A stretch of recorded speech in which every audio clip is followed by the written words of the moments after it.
We're back. Now you may think the city of San Francisco is down on graffiti, but you're about to see some spray can masterpieces sponsored by the City Arts Commission and put on exhibit at the San Francisco Arts Festival. Check out these writers.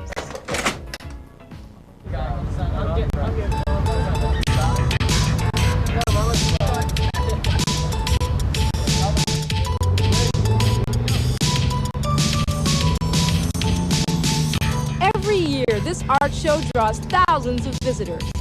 The Art Commission chooses a wide variety of art representing the best in San Francisco. This was the first time they chose to show the best in graffiti art.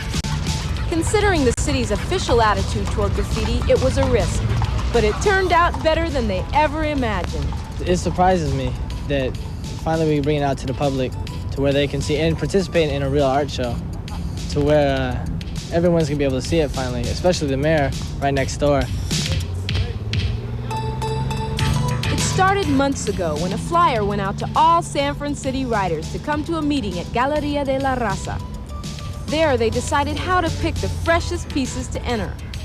A committee of 4 adult artists and 4 young writers judged the sketches submitted and made recommendations to the SF Art Commission as to whose pieces would be in the show.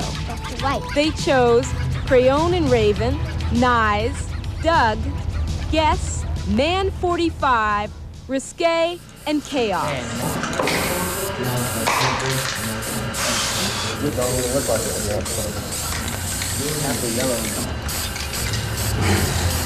Steve. Huh? I never met you. I'm Rene. You're on the committee? I'm the committee, yeah. What do you do on the committee? What I'm doing the committee, I get the space for you guys, I get the panels, I get the ink, the paint. Oh, the paint? As a respected muralist in the Bay Area, a teacher in the Mission, and at the SF Art Institute, Rene Castro has had a major influence in gaining recognition for these deaf young artists. Graffiti is a really interesting phenomenon in America today, and I think it's one of the most vital art forms in the United States today. In Europe, they consider this a very fine art, and they're getting very good prices for it. It's been shown in some of the professional or legitimate galleries in New York.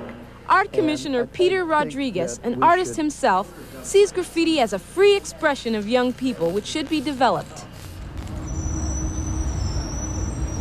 Another art commissioner, Claire Isaacs, gets into some of the finer points of style, backgrounds, and color with writers Crayon, Raven, and Risque. As you'd expect, everyone has an opinion about the art they see. I think that they stimulate the imagination, and they're really inspiring. I think graffiti is awful, you know, and abstracting it from its natural environment, which is the public setting, you know, doesn't make it any better. Comic book exciting, I guess. I don't know really what to make of it. It's an outlet for the kids to draw and use, you know, their talent other than having to use it on the walls, you know. The picture depicts some uncertainty, confusion, and to some extent, violence. The artists consider themselves nonviolent, but what they put up makes a statement about violence in our society. We, the artists, we're like mirrors. We just reflect what we see. You know, think about people taking drugs and, you know, alcoholism. I mean, you know, we're nothing like that. We're just artists, you know, like basically everybody else. We're just trying to express ourselves. There is a little bit of violence. It's just, it's hard to put out a really soft image to show the public and say, it won't catch the eye. If you put soft colors all blending together, the same feeling in the whole piece, the public isn't going to look at it and say, you know, be surprised at all, or it's not going to catch the attention. But it's art. It's my kind of art. It's the kind of art I do. I could be a sculptor, I could be a graffiti artist. I'm a graffiti artist. An arty party, young people